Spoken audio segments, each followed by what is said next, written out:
L'essentiel du travail dans la fabrication d'une ébauche va se faire au percuteur tendre. Il y a 5000 ans déjà, c'est ainsi que les hommes du néolithique taillaient leurs haches, avec de la pierre, des os ou du bois comme outil. Et la crête qui était à côté, hop, elle est emportée à son tour, en générant juste à côté une autre crête qu'on peut exploiter. Mais si la hache que taille Emmanuel est en silex, c'est une autre pierre qui a été utilisée ici entre 4200 et 2000 ans avant notre ère, de la dolérite.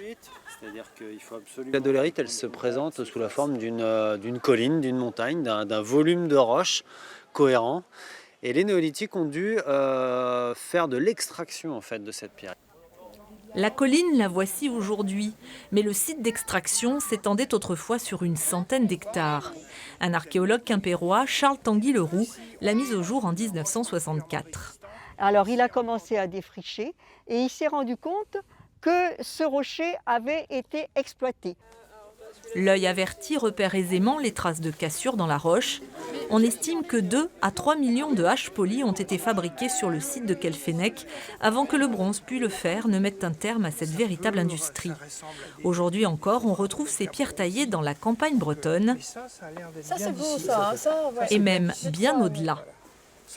On est vraiment sur une exploitation de longue durée et qui connaît des usages très locaux, mais aussi des exportations très lointaines.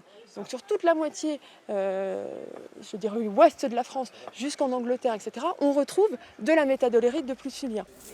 À Quelfenec, les visiteurs ont ainsi pu découvrir l'histoire du site et ses richesses et s'initier au mode de vie néolithique, une époque révolutionnaire où l'homme inventa l'agriculture, l'élevage et la céramique.